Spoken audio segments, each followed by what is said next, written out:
Hello friends, welcome again. जो ये थोड़ा सा ऐसा थोड़ा गड़बड़ हो रही है ना, ऐसा ऐसा कर देता हूँ। अब ठीक है ना? हाँ, थैंक यू। हाँ, मैं तो आ गया। तो थोड़ा एक जगह जाना पड़ गया था, तेज से भाग के आया फिर।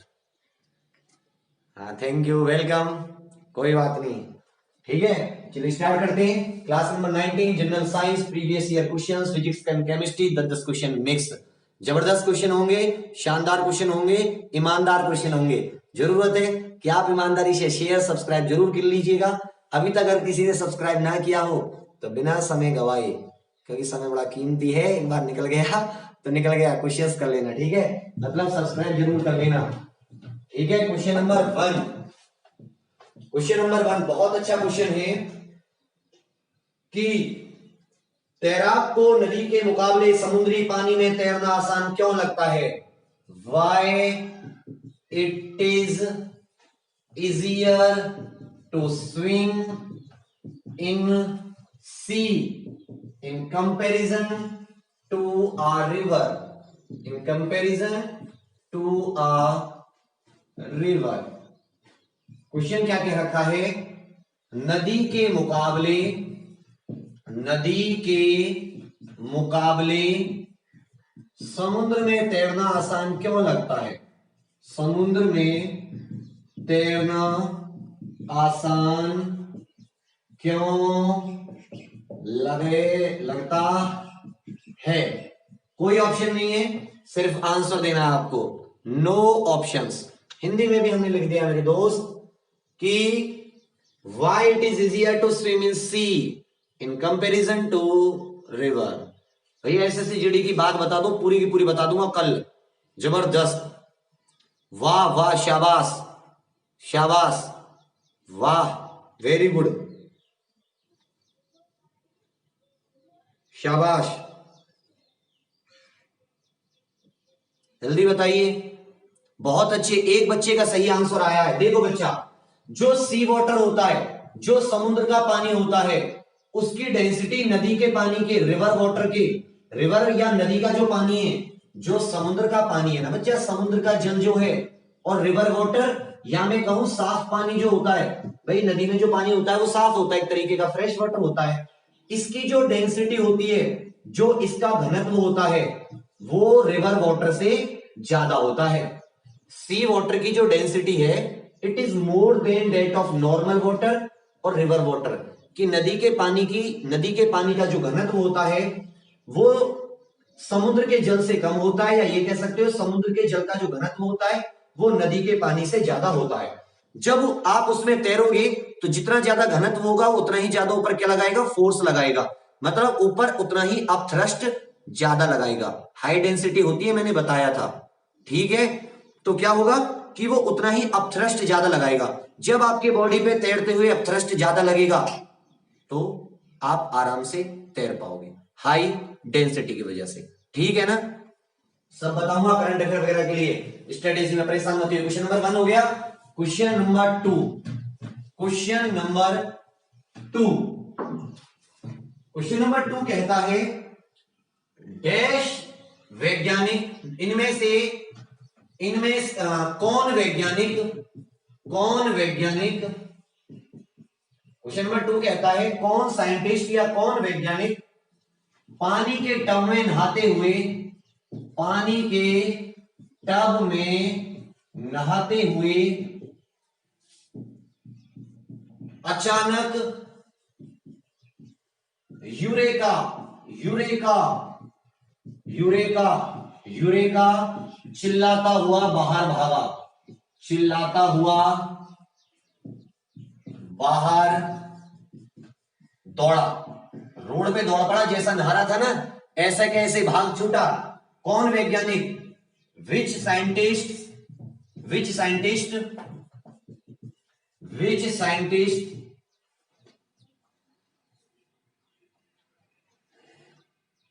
इसको ऐसे कर लो, कौन सा वैज्ञानिक चिल्लाते हुए यूरेका बाहर भागा? बहुत देर लग जाएगी लिखने में, बताइए फटाफट। बिल्कुल सही, बहुत अच्छा आंसर है इसका। क्या हुआ था? यूरेका यूरेका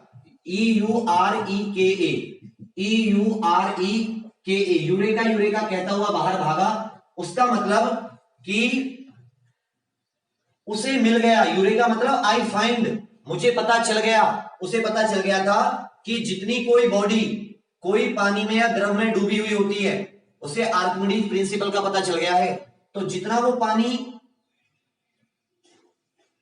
वाटर डिस्प्लेस करती है, तो वाटर जो डिस्प्लेस जितना उसने किया है, लिक्विड जितना उसने डिस्प्लेस किया है, वो उसके घटे हुए वजन के बराबर होता है। आर्किमिडीज प्रिंसिपल को कहते भी है सिंपल भाषा में, if a body is partially और wholly immersed in a liquid then the weight of liquid displaced by the body is equal to the weight of body in liquid. कहने का मतलब कि जितनी बॉडी डूबी हुई बॉडी का भार जल या उस लिक्विड के अंदर होता है, जितने किसी शरीर का भाग जल या द्रव के अंदर होता है, वो उसका जो भार होता है वो उतना ही होता है जितना कि वो पानी या द्रव हटाता है। ठीक है, बाय एंड फोर्स।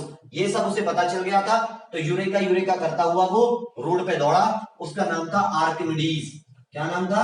आर्किमिडीज। और इसी के नाम से वो प्रिंसिपल बन गया, आर्किमिडीज प्रिंसिपल। एक मजेदार बात बताऊं पढ़ाते हुए, क्या हुआ, बहुत दिनों पहले की बातें हैं, हमने नया नया अंग्रेजी मीडियम स्कूल में दाखिला करवाया, और उस साल हमने जब दाखिला करवाया तो एक दिन हम टाई वाई लगाई, दोपहर के दिन थे, तो भैया अपने स्कूल से वापस आ रहे, बस छोड़ के चली गई, हम गांव में अपने वापस आ रहे, तो गांव में क्या होता है, हाँ, उत्प्लावन बल 21 ईयर कर दिया है, ऐसा तो नहीं है, 23 साल सुन रहे थे।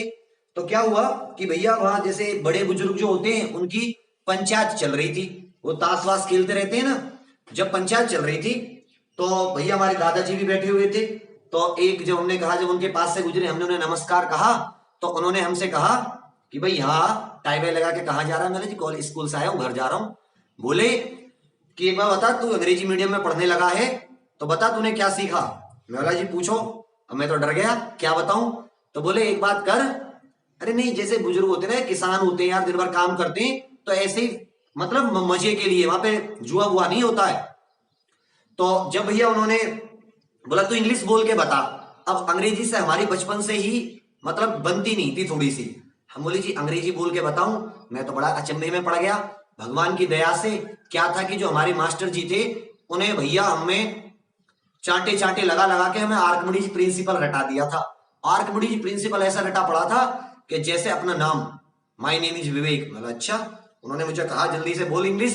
पहले तो मैंने सोचा, मैं बोला विवेक, यहीं पे तो आर्किमिडीज प्रिंसिपल पेल दे, इन्हें क्या पता आर्किमिडीज प्रिंसिपल क्या होता है।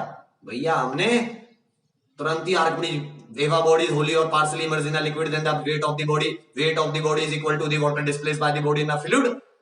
और भाई साहब गांव में ताली सी बज गई, बोले वाह वाह। और हमारे दादाजी 2 बार उन्होंने ऐसे ऐसे किया, और गजब। और हम भी, ओ भाई साहब, हमने ढेर कर दिया मामला। तब से बहुत इज्जत है, स्पेशली छोरा पड़ा है, बाकी कुछ होना हो। ठीक है, चलिए ये क्वेश्चन हो गया। कौन सा वैज्ञानिक था? आर्किमिडीज। हंसते रहा करो, हंसने में जिंदगी है, बाकी बचा क्या है, यहीं पे दिया, यहीं से लिया और यहीं पे छोड़ गए। क्वेश्चन नंबर 3, क्वेश्चन नंबर 3, ग्रीष्म काल में हमें सफेद वस्त्र, ग्रीष्म काल में हमें सफेद वस्त्र धारण करने की सलाह दी जाती है। धारण करने की सलाह दी जाती है, धारण करने की सलाह दी जाती है। क्योंकि we are advised to wear white clothes, और लाइट कलर क्लोथ्स भी कह सकते हो, इन समर्स। वाई?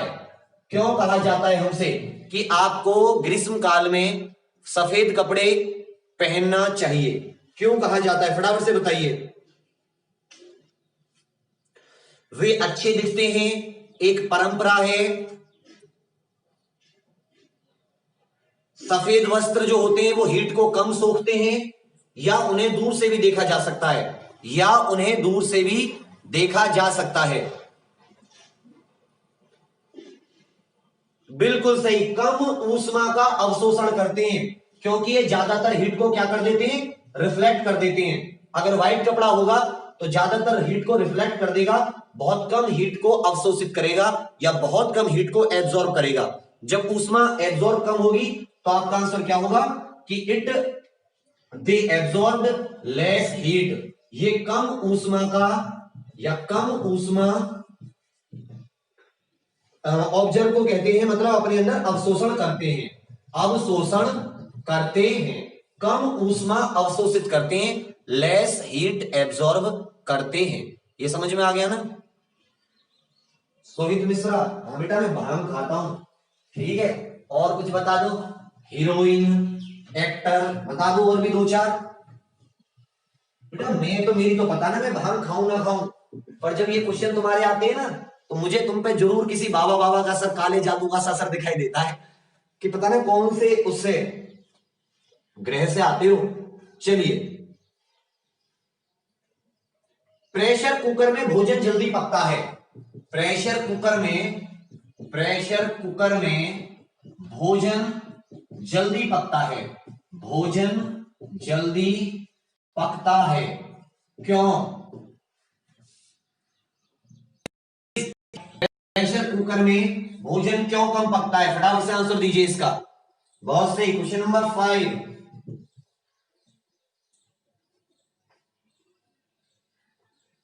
मछलियां जमे पानी की झील में जीवित रह सकती हैं।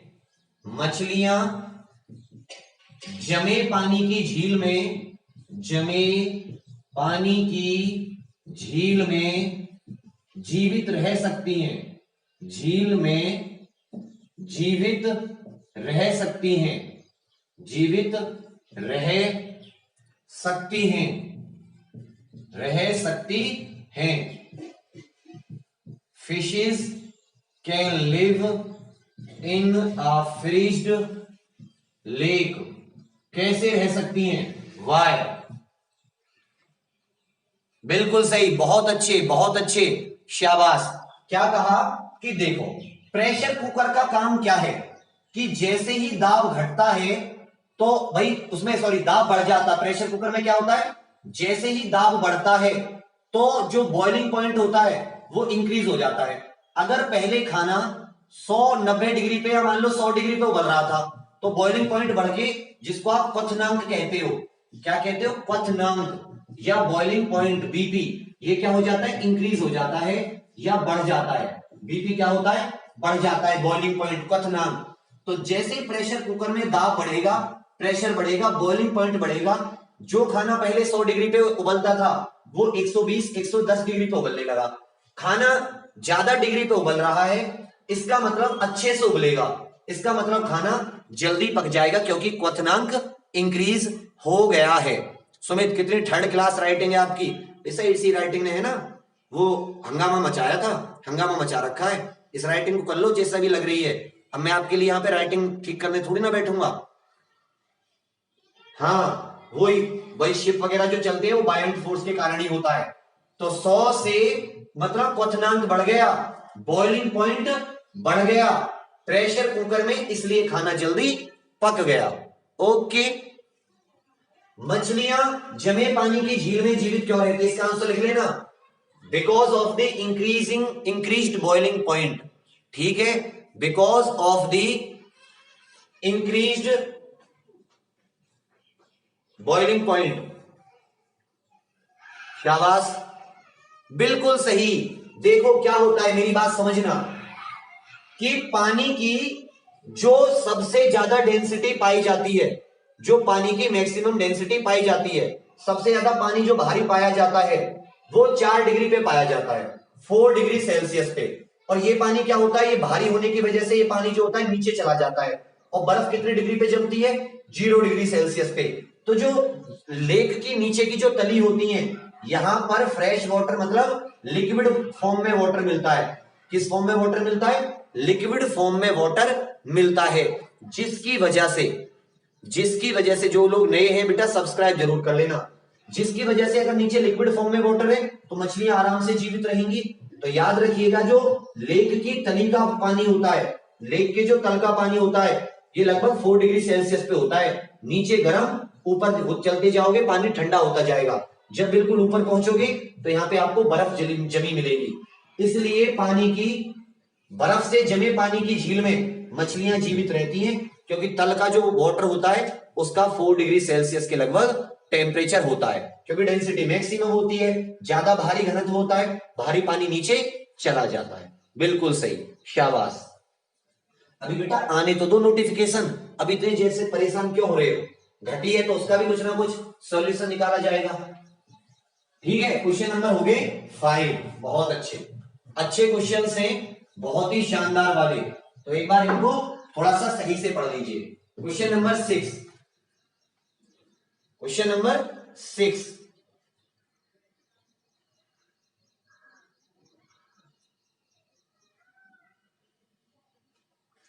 ऊष्मा विकिरण की गति होती है, ऊष्मा विकिरण की गति होती है, ऊष्मा विकिरण की गति होती है, velocity of heat radiation, velocity of heat radiation is equal to dash.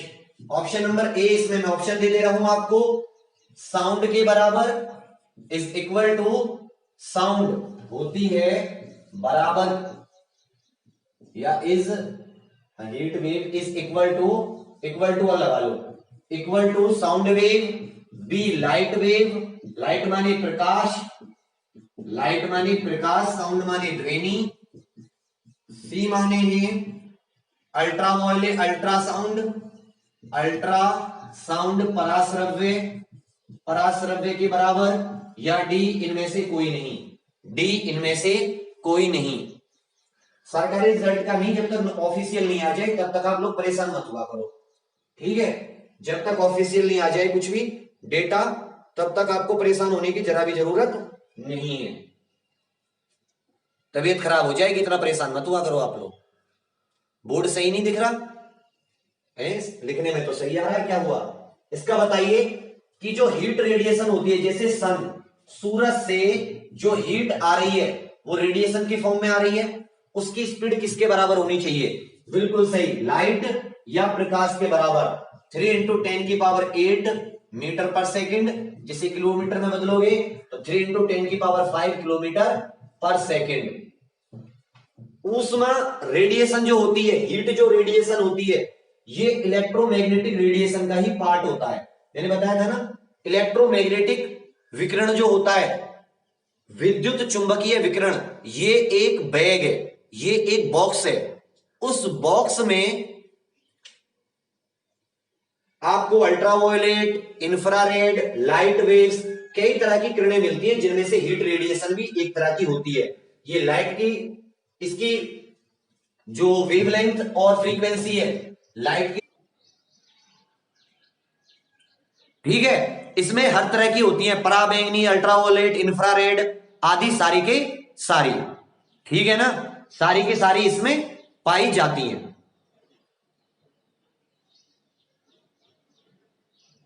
ठीक है, चलिए शाबाश, ये क्लियर हो गया ना, इलेक्ट्रोमैग्नेटिक रेडिएशन का हिस्सा होता है। चलिए गुड, क्वेश्चन नंबर 6 हो गए।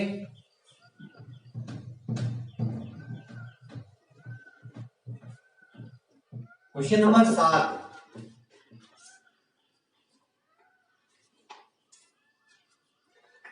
क्वेश्चन नंबर 7, वर्षा की बूंद गोलाकार क्यों होती है? वर्षा की बूंद गोलाकार डैश के कारण होती है, डैश के कारण होती है। वर्षा की बूंद गोलाकार डैश के कारण होती है।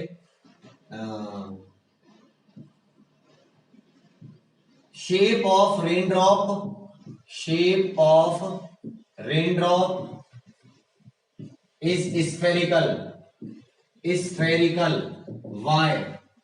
Shape of raindrop is spherical, why? क्यों होती है, गोल क्यों होती है वर्षा की बूंद? शाबाश, बिल्कुल सही, बहुत अच्छे। हिंदी में बोलेंगे इसको पृष्ठ तनाव, हिंदी में क्या बोलेंगे इसको? पृष्ठ तनाव के कारण, और इंग्लिश में बोलेंगे सरफेस टेंशन के कारण। क्या होता है कि जो वाटर मॉलिक्यूल होते हैं अपर सरफेस पे, उनके ऊपर एक दूसरे को कैच करने के लिए, एक दूसरे को खींचने के लिए मॉलिक्यूल्स नहीं होते, तो ये एक दूसरे को अट्रैक्ट कर लेते हैं और अट्रैक्ट करके एक कड़ी झिल्ली सी बना लेते हैं अपने ऊपर। और जब ये कड़ी झिल्ली बन जाएगी तो ये कैसी बन जाएगी, गोल हो जाएगी, चारों तरफ से एक दूसरे को खींच लेगी। ठीक है, पृष्ठ तनाव बोलते हैं इसको, या क्या कहते हैं इसको, सरफेस टेंशन। आपने देखा होगा घरों के आसपास जमा हुआ पानी होता है, जमे हुए पानी के ऊपर मच्छर तैरते रहते हैं। कभी सोचा है कि मच्छर का जो लार्वा होता है या मच्छर जो होते हैं वो डूबे क्यों नहीं? जो मच्छर का लार्वा या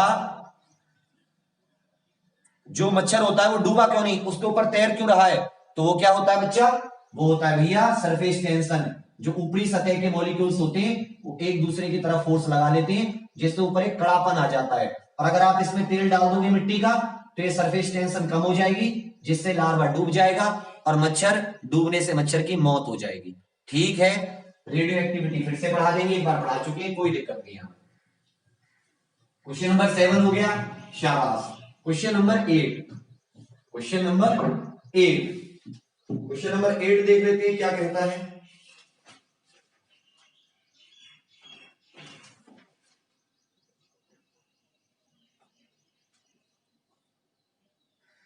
दो रेल पटरियों के मध्य, दो रेल पटरियों के मध्य, दो रेल पटरियों के मध्य एक छोटा स्थान छोड़ा जाता है। एक छोटा सा स्थान क्यों छोड़ा जाता है? एक छोटा,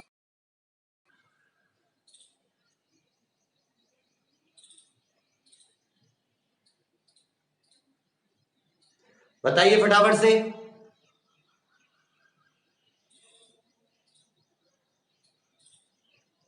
बिल्कुल सही, expansion of metals, expansion of metal, धातु का मेटल गर्मी से, धातु का फैलाव।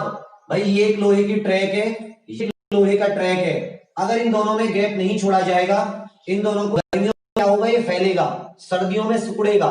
जैसे ये गर्मियों में फैलेगा, क्योंकि इसकी गर्मी में क्या होता है, टेम्परेचर बढ़ जाता है, गर्मी में क्या होता है, टेम्परेचर बढ़ जाता है। ये जो मेटल होता है, आयरन जो होता है, लोहा जो होता है, ये एटम्स का तो बना हुआ होता है। तो एटम्स का जो काइनेटिक एनर्जी है, टेम्परेचर बढ़ने से वो भी ज्यादा हो जाती है। जब ये काइनेटिक एनर्जी ज्यादा होगी तो इसमें ज्यादा वाइब्रेशन होंगे, ये एक दूसरे से टकराएंगे और इसमें हल्का सा क्या आ जाएगा, इलोंगेशन आ जाएगा, हल्का सा ये फैल जाएगा। फैलने की वजह से, अब ये फैलने के लिए इसको स्थान तो मिला नहीं, भाई ये दोनों तो जुड़े हुए थे ना, अब इसने फैलने की कोशिश की, स्थान,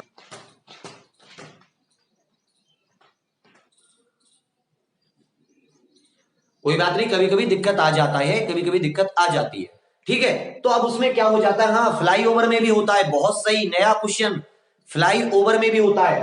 तो जब देखो, आपने देखा होगा कि रेलवे, कोई रेल भरी हुई हो, उसमें 4 की सीट है, तो जब 4 की सीट में 5वां बैठना होता है तो ऐसे ऐसे करके मुड़ तुड़ के बैठ जाता है ना, इसका मतलब लोहा भी मुड़ जाएगा, टेढ़ा मेढ़ा हो जाएगा। और अगर लोहा टेढ़ा मेढ़ा हो गया, उस पर ट्रेन गई तो सीधी ट्रेन, सीधी पटरियों पे हादसे हो जाते हैं। अगर लोहा टेढ़ा मेढ़ा हो गया तो कितने ज्यादा हादसे होंगे। इसका मतलब अगर हम यहां बीच में छोड़ देंगे गैप, बीच में क्या छोड़ देंगे, थोड़ा सा गैप, तो ये फैलेगा, तो अभी इसके बीच में गैप है, इसको फैलने के लिए स्थान मिल जाएगा। और भैया ये 5 लोग बैठ जाए,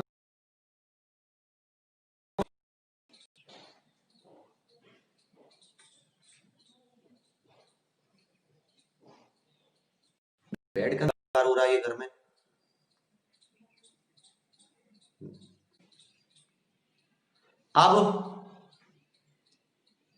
अब बताइए फटाफट, देखो नेट जाते हैं ना, इतने बेकार हो आप लोग भी चले जाते हैं, चलो कोई बात नहीं, ये कड़की का जमाना है ना, वो कहते हैं ना जिसकी बिगड़ी हुई होती है। हाइड्रोजन से भरा गुब्बारा, हाइड्रोजन से भरा गुब्बारा, हाइड्रोजन से भरा गुब्बारा वायु में ऊपर जाकर फट जाता है, वायु में ऊपर जाकर, ऊपर जाकर फट जाता है, वायु में ऊपर जाकर फट जाता है, क्योंकि गुब्बारा जो होता है वायु में ऊपर जाके फट जाता है। क्यों होता है ऐसा, जल्दी बताइए। हाइड्रोजन बैलून,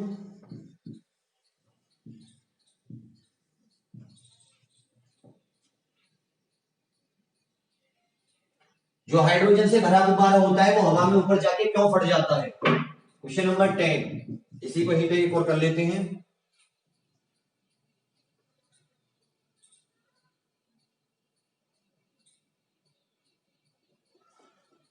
कपड़ों को सुखाने के लिए, कपड़ों को सुखाने के लिए, कपड़ों को सुखाने के लिए निम्नलिखित अवस्थाओं का कौन सा समूह उपयुक्त है? निम्नलिखित अवस्थाओं का कौन सा समूह, कौन सा समूह उपयुक्त है?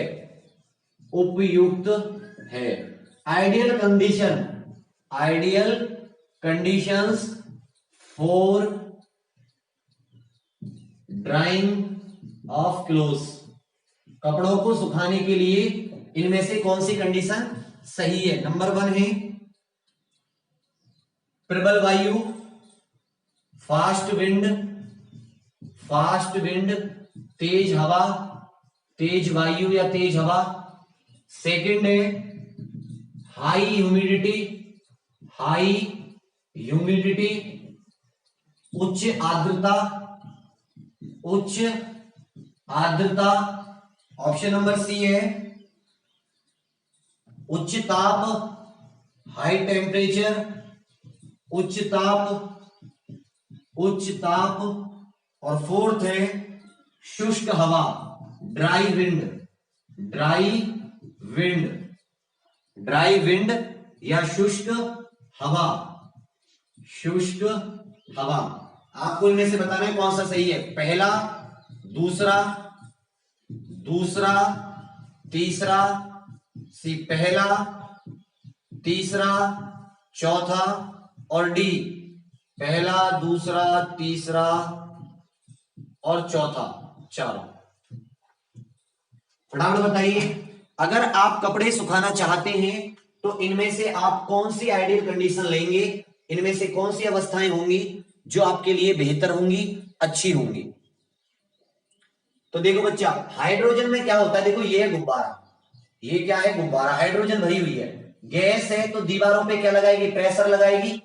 जब ये नीचे होती है तो बाहर से हवा का प्रेशर इसके ऊपर होता है, तो अंदर के प्रेशर को जो बाहर का प्रेशर है वो बैलेंस कर देता है। जैसे कि जब हम नीचे होते हैं सड़क पे तो हमारे अंदर का जो ब्लड प्रेशर होता है उसको बाहर का एटमॉस्फेरिक प्रेशर मैनेज कर देता है, एक दूसरे को बैलेंस कर देता है। जैसे हम ऊपर पहाड़ों पर जाते हैं, एटमॉस्फेरिक प्रेशर जो होता है, ये जो बेटा 20,000 से ज्यादा वाले को ज्वाइन कीजिए, इसमें जो ये बाहर वाला है प्रेशर ये हो जाएगा लो और अंदर से प्रेशर हो जाएगा ज्यादा। जब अंदर की हवा फैलेगी, अंदर की हवा क्या करेगी? एक्सपेंड करेगी, तो गुब्बारा अपने आप फट जाएगा। तो आप क्या लिखोगे कि वायुमंडलीय दाब कम होने के कारण ऊपर जाने पर जो हाइड्रोजन से भरा गुब्बारा ऊपर चला जाता है तो एटमॉस्फेरिक प्रेशर लो हो जाता है, डिक्रीज हो जाता है, घट जाता है, जिसके कारण गुब्बारा फट जाता है।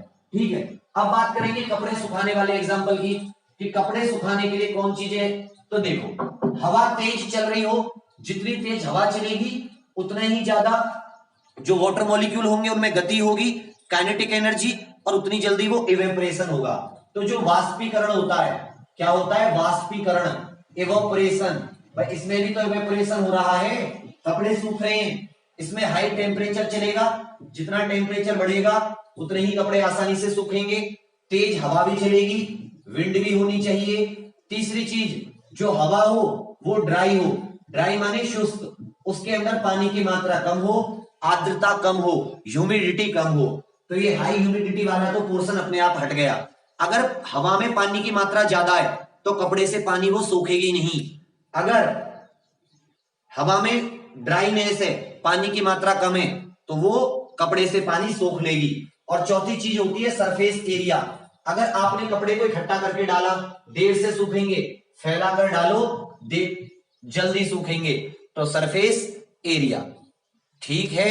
ये क्या होता है भैया? आपका एवोपरेशन में हेल्प करते हैं। इसमें से ये हाई ह्यूमिडिटी वाला आपका आंसर नहीं होगा। आपका आंसर कौन सा होगा?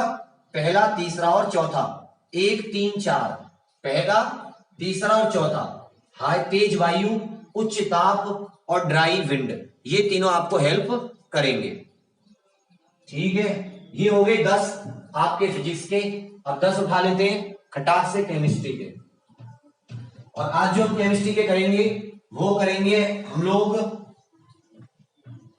देख लेते हैं एलॉय वगैरह कर लेते हैं, एलॉय वगैरह का एक बार कर लेते हैं। बहुत दिन हो गए एलॉय का आपने किया भी नहीं है।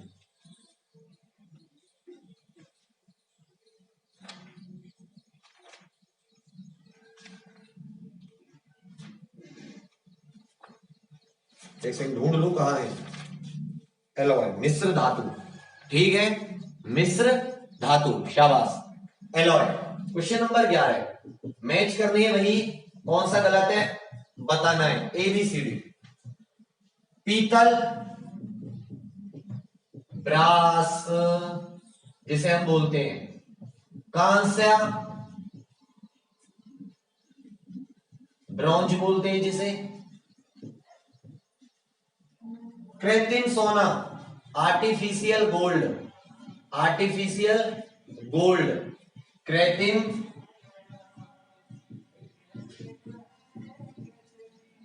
पूरा क्या करा रही है। डी गन मेटल,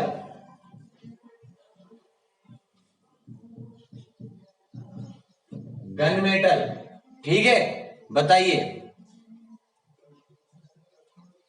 पीतल, कॉपर प्लस जिंक, तांबा प्लस जस्ता, कॉपर प्लस टिन, कॉपर तांबा प्लस टिन, कृत्रिम।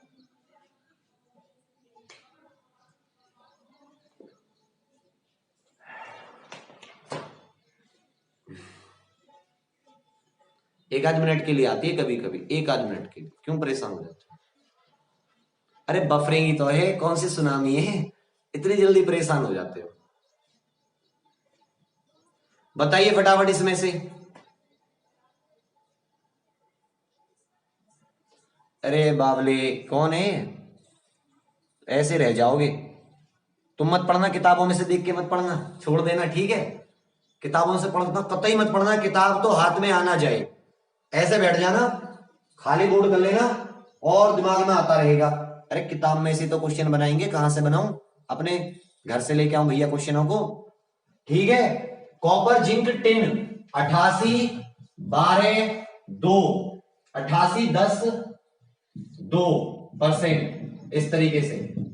बताइए, तो पीतल, कॉपर और जिंक, मुरादाबाद फेमस है ना यूपी का, तो उसमें कॉपर और जिंक पाया जाता है। जो इंडस वैली सिविलाइजेशन होती है, IVC, जिसे हड़प्पा सिविलाइजेशन भी कहते हैं। कांसा ब्रोंज, क्योंकि कॉपर के साथ क्या मिलाया जाता था, टिन, तो क्या बन गया कांसा। आर्टिफिशियल गोल्ड, कृत्रिम सोना, कॉपर के साथ क्या मिला दो, एल्यूमिनियम, तो गोल्ड। जैसा जो होता है ना, सोने से कम नहीं, खो जाए तो गम नहीं, वो जो आर्टिफिशियल सोना बनता है। गन मेटल, कॉपर भी होता है, जिंक भी होती है, तो ये तैयार करोगे। पीतल की सी गोली होती है ना, पीतल की सी गोली, और हल्का कांसे का सा रंग होता है, टिन भी आ जाएगा। याद करने की जरूरत नहीं। जो गन होता है, पीतल कहते हैं ना, एक पिक्चर में आपने डायलॉग देखा होगा कि कातिया इतनी पीतल तेरे अंदर डाल दूंगा कि डॉक्टर भी माला माल हो जाएगा। तो आंसर समझ में आ गया तुरंत। पीतल मतलब गोली के अंदर, गन मेटल के अंदर पीतल भी होता है, कॉपर और जिंक। हाँ, क्वेश्चन का आंसर गलत हो जाता है उसमें यूपीपी में। और टिन, क्योंकि उसका रंग देखा होगा आपने, जो कारतूस होते हैं वो हल्के से ब्राउनिश कलर के होते हैं, मतलब इसमें टिन भी आ गया, कांसा भी आ गया, तो तीनों याद हो जाएंगे ना, तो बाकी तो आपको याद हो ही जाएंगे। ये सारे के सारे सही हैं, इनमें से कोई भी गलत नहीं है, ऑल करेक्ट, सारे के सारे सही हैं, सभी सही हैं। ठीक है ना? हाँ, तो ऐसे याद करने की ट्रिक सी बन जाएगी ये। बाकी उससे याद कर लोगे, कॉपर और टिन, कॉपर पहली धातु, टिन दूसरी धातु, पहला मिश्र धातु कांसा, तो इंडस वैली से जोड़ दोगे, कॉपर में एल्यूमिनियम मिला दिया। ठीक है, तो क्या बन गया, आर्टिफिशियल गोल्ड। क्वेश्चन नंबर 12 क्या कहता है, bell metal, bell metal, bell metal को हिंदी में बोलते हैं, बेल होती है ना घंटी धातु, तो इसको ऐसे लिखते हैं बेल धातु। बी कॉन्स्टेंटिन, कॉन्स्टेंटिन,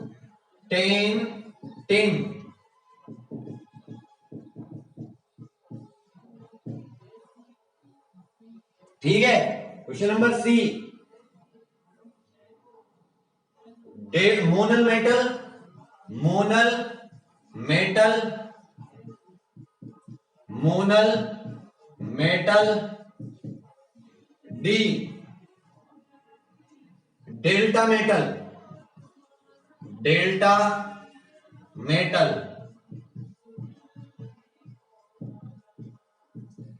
ठीक है। तो बेल मेटल हो गया आपका कॉपर और टिन, बिल्कुल सही। कॉपर और टिन ये 80, ये 20%, ठीक है।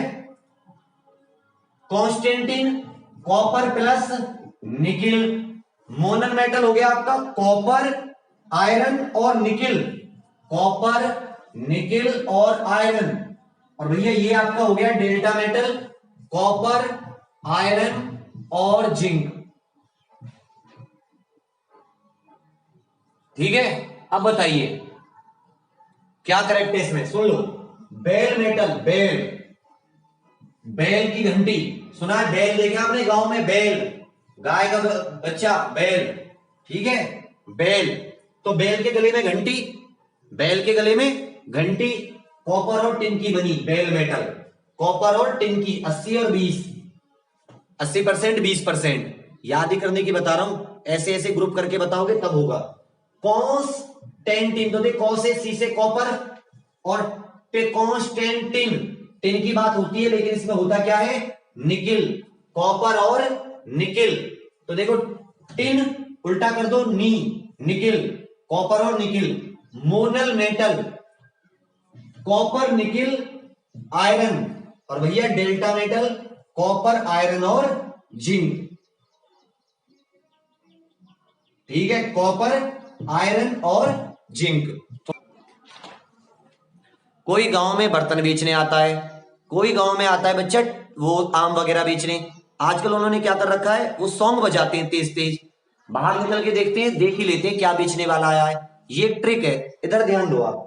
Molar metal copper, nickel, ferrous, मोना, मोना copper, nickel, ferrous. Delta copper, ferrous, लोहा और जिंक, ठीक है। ये भी कि सारे के सारे ऑल करेक्ट है, सारे के सारे सही हैं, ठीक है ना। ये सारे के सारे क्या हैं, सही हैं।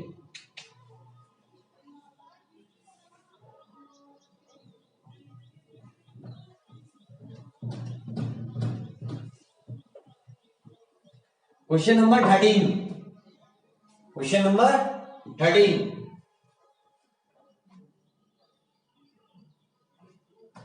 चलिए।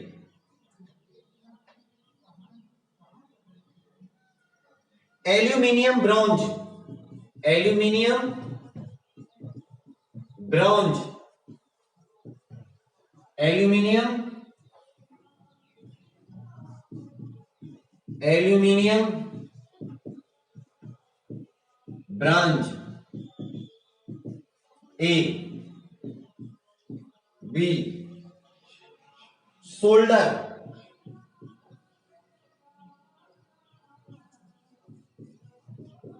Solder, option number C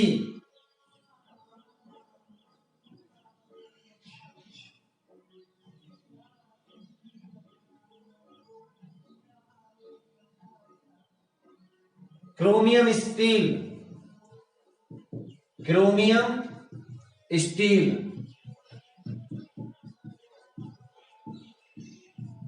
chromium steel. और डी रह गया, एक और कर लेते हैं।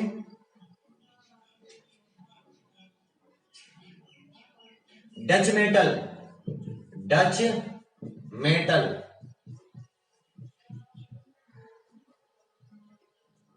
डच मेटल,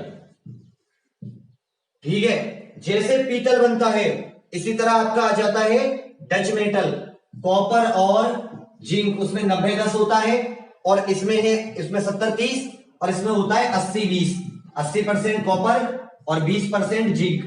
तो कॉपर और जिंक डच मेटल, कॉपर और जिंक डच। क्रोमियम स्टील में क्रोमियम होता है, कार्बन होता है और Fe होती है, क्रोमियम होती है, कार्बन होती है और Fe। सोल्डर में होता है शीशा और टिन, शीशा और टिन, लेड और टिन, और एल्यूमिनियम ब्रॉन्ज में होता है aluminium plus copper, aluminium plus copper. फिर से सुन लीजिए, मैं ऑल करेक्ट इसीलिए करा रहा हूं कि कम से कम कुछ और याद हो जाए। सोल्डर, सोल्डर माने लेड और सीसा। तो सुन लो, जो सोल्डर होते हैं वो अपनी टीम को लीड करते हैं ना, जो सिपाही होता है वो अपने देश को लीड करता है ना, लीड मतलब आगे बढ़ता है, तो वहां से याद कर लेना लेड आता है इसमें।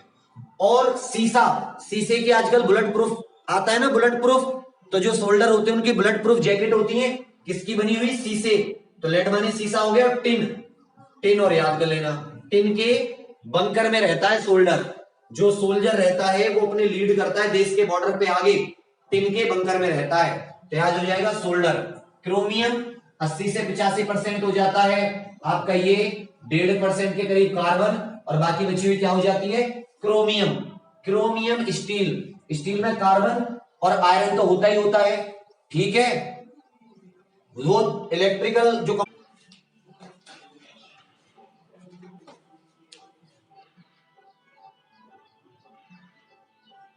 समझ में आ गया नहीं, बहुत सही, ऑल करेक्ट है अच्छे से। इसी तरह जब आप गैप गैप बनाओगे तब आपको ये सारे के सारे समझ में आने लगेंगे।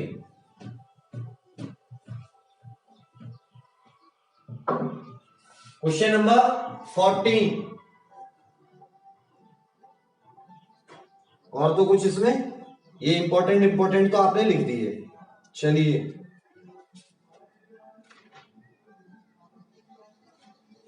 और देख लेता हूं अच्छे अच्छे क्वेश्चन, रुको।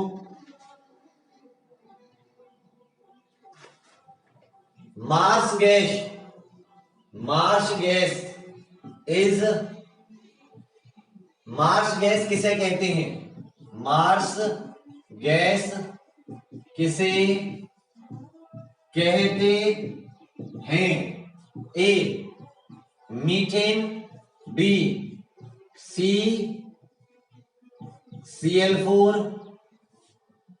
ABC, C2H5OH, या डी, इनमें से कोई नहीं। मार्स गैस किसे कहा जाता है, मार्स माने जो कीचड़ वगैरह से पैदा होती है,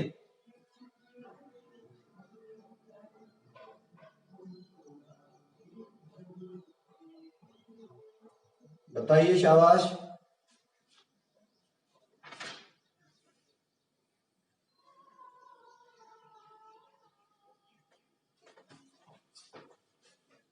तो कौन सी जो मीथेन गैस होती है, ये जो मीथेन गैस होती है इसी को क्या कहा जाता है, मार्स गैस भी कहा जाता है, शाबाश। मीथेन गैस को क्या कहा जाता है, marsh gas.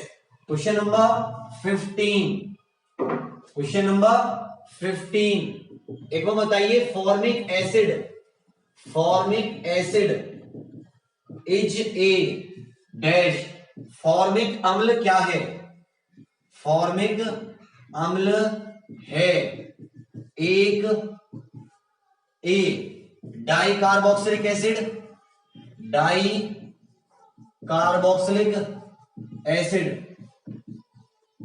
Die carboxy, dicarboxic अम्ल। बी है monocarboxylic acid, monocarboxylic acid, monocarboxylic acid. C tricarboxylic acid, tricarboxylic acid. और डी इनमें से कोई नहीं, नोटा। फॉर्मिक एसिड क्या है, एक बताइए आप, चींटियों में होता है, भिरनी में होता है, ततैया में होता है, जो ये आपकी मधुमक्खी होती हैं, हनी बी, इसके काटने पे होता है, बिच्छू के काटने पर। जब हमें कोई चींटी, चैंटा, बिच्छू या मधुमक्खी या भिड़नी, ततैया बोलते हैं जिसे, वो काट लेता है तो चिरमिरी होती है बहुत ज्यादा। वो जो चिरमिरी होती है उसका कारण ये फॉर्मिक एसिड है। इसका दूसरा नाम मीथेनोइक एसिड भी है। इसका अदर नेम क्या है? मीथेनोइक एसिड, मीथेनोइक अम्ल। तो मीथेनोइक अम्ल के कारण, अब ये पूछा ये कैसा है, मोनो, डाई, ट्राई, क्या? बिल्कुल सही। अब देखो इसका फॉर्मूला होता है HCOO3। H कितना है? 1, ये मोनो होता है। HCO3 नहीं, HCOOH3 कहां से आ गया इसमें? HCOOH क्या होता है इसमें? HCOOH।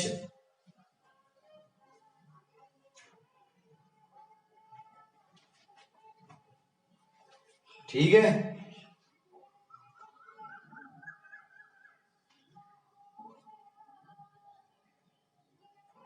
समझ गए ना?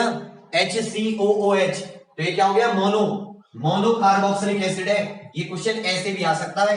अभी तक याद तो यही रखते हैं, इसका दूसरा नाम मीथेनोइक एसिड भी होता है। और इसको, क्योंकि एक कार्बन एटम होता है तो मिथ, एक कार्बन एटम होता है तो मिथ, इसलिए मीथेनोइक एसिड भी कहते हैं, फॉर्मिक एसिड भी कहते हैं। और ये मोनो कार्बोक्सिलिक एसिड होता है। ठीक है ना?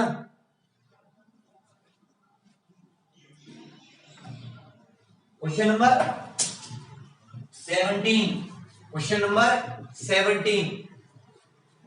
बिजली की आग, बिजली की आग किससे बुझाई जाती है? बिजली की आग बुझाने के लिए उपयुक्त है, बिजली की आग बुझाने के लिए उपयुक्त है, उपयुक्त है। बिजली की आग बुझाने के लिए क्या उपयुक्त है? एसिटिक एसिड भी एक एसिड होता है जो खट्टे फलों में पाया जाता है, जो खट्टे फलों में पाया जाता है, एसिटिक एसिड। ये एसिड का टाइप है, ये एडिबल एसिड होते हैं, खाने वाले एसिड। बिजली की आग बुझाने के लिए, चलो मैं लिख देता हूं इसमें से कौन सा, वाटर, जल, ऑयल, तेल, पायरीन,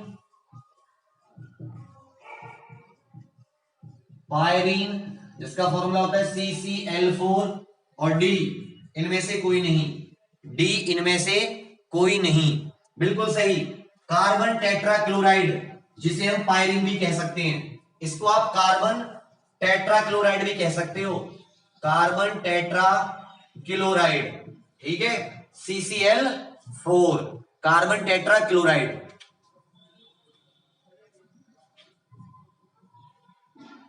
क्वेश्चन नंबर 17 हो गया। Question number 18।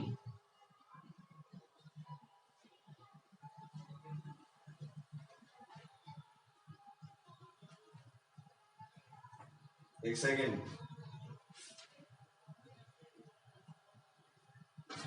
पॉलीथीन का मोनोमर क्या होता है? पॉलीथीन का मोनोमर, पॉलीथीन का मोनोमर, पॉलीथीन का मोनोमर क्या होता है? मोनोमर के हिंदी में बोलते हैं मोनोमरी। पॉलीथीन का मोनोमर क्या होता है? जो पॉलीथीन होती है ना जिसपे बेन लगा हुआ है, पॉलीथीन का मोनोमर जिससे मिलके पॉलीथीन बनती है, क्या होता है वो? बताइए। A CH2CH2, B CH C CH4, C H4, D, इनमें से कोई नहीं। बिल्कुल सही, बिल्कुल सही। फटाफट बताइए इसमें से क्या होगा?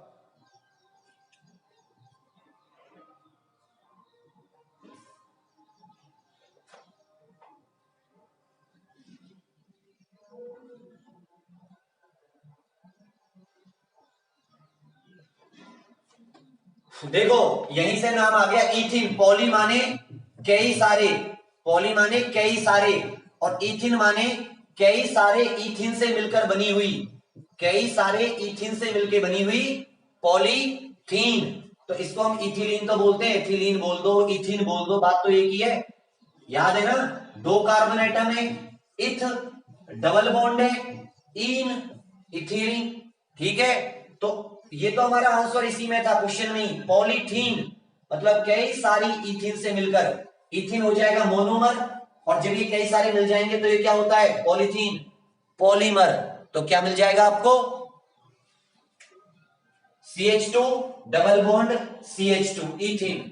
पॉलीथीन और पॉलीथीन का मोनोमर क्या होता है, इथिन। ये नाम से पता चल गया होगा कि पॉलीथीन का मोनोमर क्या होता है, इथिन। क्वेश्चन नंबर 19, नेमकरण करना होगा। CH3 CH2 CH2 CH3,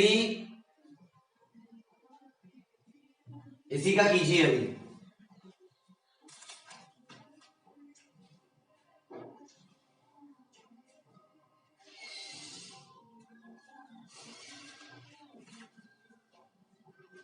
बताइए फटाफट, इसका नामकरण कीजिए, IUPAC नेमिंग। क्वेश्चन नंबर 20,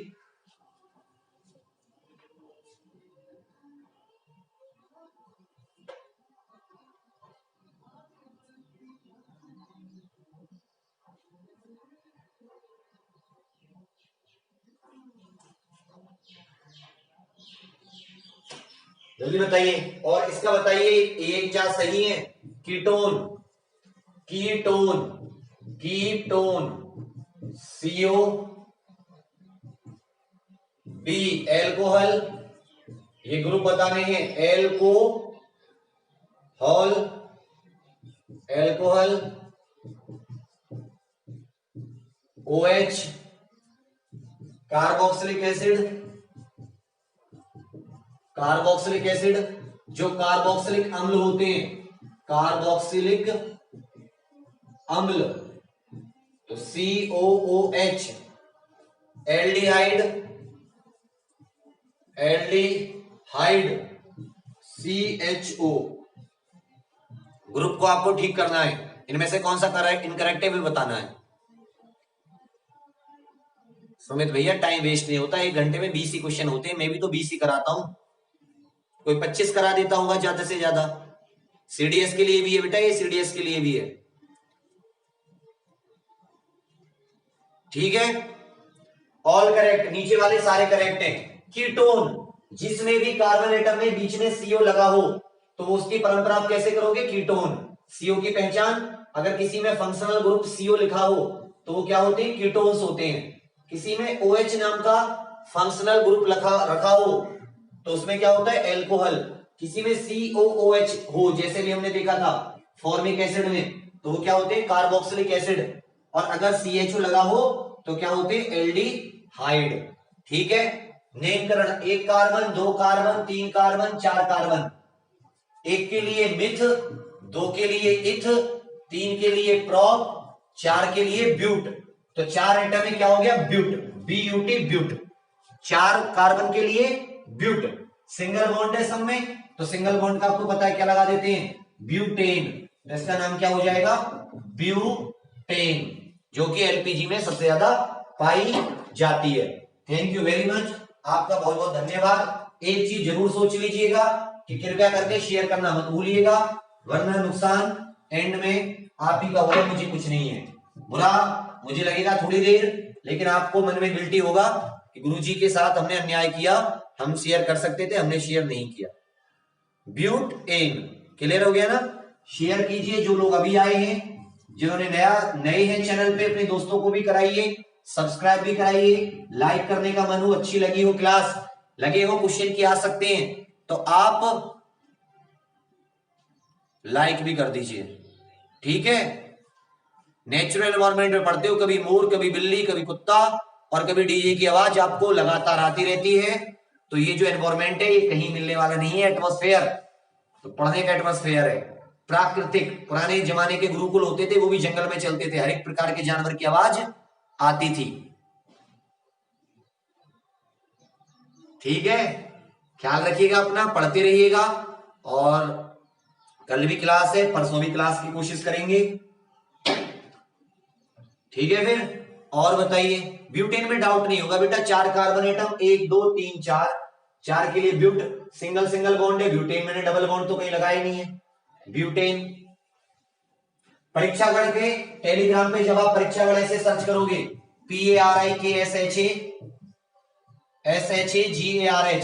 परीक्षागण, तो हिंदी में लिखा आएगा, और उसको ज्वाइन कीजिएगा जिसमें 20,600 से ज्यादा मेंबर्स हों, इससे ज्यादा होंगे उसी को, बाकी सब फेक है।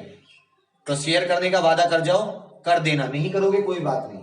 वो कहता है मैंने आपको एक चीज बताई थी कि ईश्वर हमारी अच्छाइयां देखता है, अच्छाइयों के बल पे ही हमें कुछ ना कुछ वापस देता है। आपने अच्छे कर्म करे होंगे, कठिनाइयों में भी आपको बेहतर परिणाम देगा, आपने नहीं किया होगा, बेड़ा गर्क हो जाएगा। ठीक है, पूरी तरीके से मेहनत करिए, जिंदाबाद। याद रखिएगा, जिस मेहनत में लगन होती है, जिस मेहनत में पसीना होता है, जिस मेहनत में हार्ड वर्क होता है, वो मेहनत आज नहीं तो कल, नहीं तो परसों, एक ना एक दिन सफल जरूर होती है। इस बात को अच्छे से अपने दिमाग में बिठा लीजिए। सिर्फ आप लोगों का काम है बिना फल की चिंता किए हुए, बिना क्या हमें फल मिलेगा उसकी चिंता किए हुए, क्या रिजल्ट आएगा, आप सिर्फ अपने कर्म कीजिए, कर्म, काम हो जाएगा आपका। ठीक है फिर, ओके, थैंक यू, जय हिंद, ख्याल रखिएगा अपना, और प्लीज शेयर करना मत भूलिएगा।